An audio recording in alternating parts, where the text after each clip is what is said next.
Today we're going to have some fun getting to know the Shape Builder tool here in Adobe Illustrator.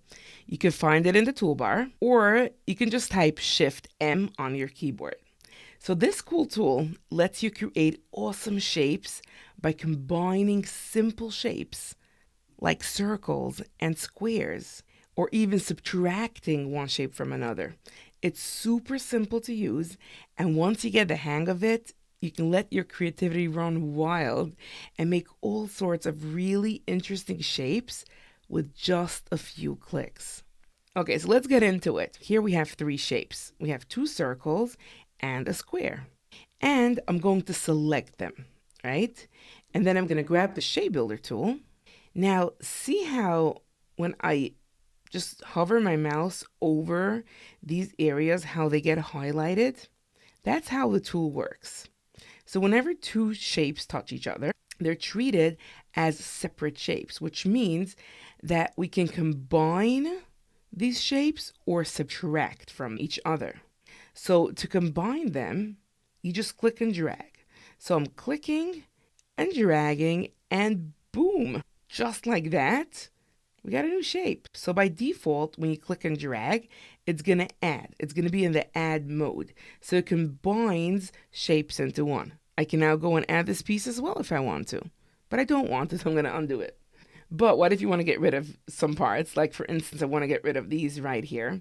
So you also click and drag. It's very simple, but you press Alt before. So Alt or Option, and then click and drag over the parts that you don't want.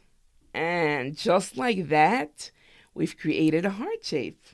So now let's switch over to the Select tool to select it, and let's fill it with a red fill to get our beautiful red heart.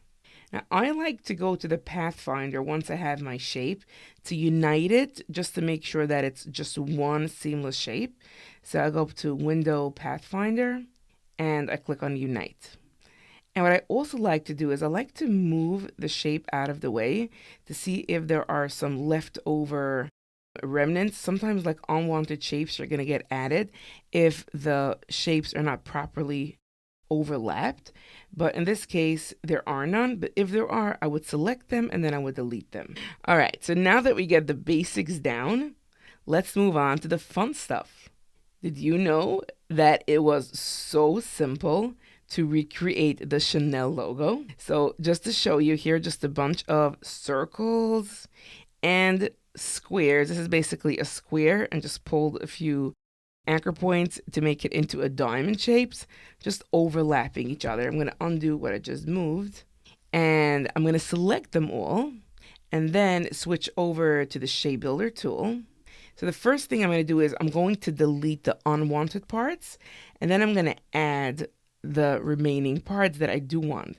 So to delete, press the Alt or Option key while you click and drag. So I'm clicking and dragging over this, here, and here.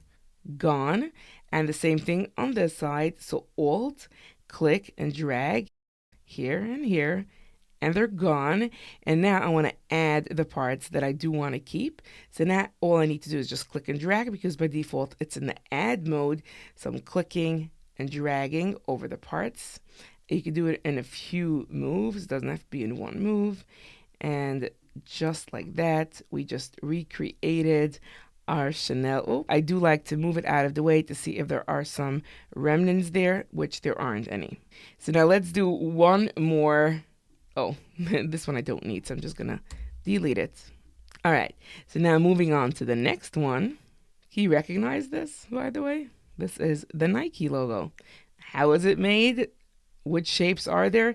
So this one is just a plain ellipse, a plain circle. This one is a circle, just a little bit distorted. And this one, I actually used a square and also just a little distorted. Like, you could use the pen tool, or you could do a square and take the pen tool to remove one anchor point. And then with a direct selection tool, you can just reshape it.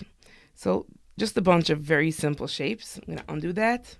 And now the first thing I like to do is delete the parts that I don't want.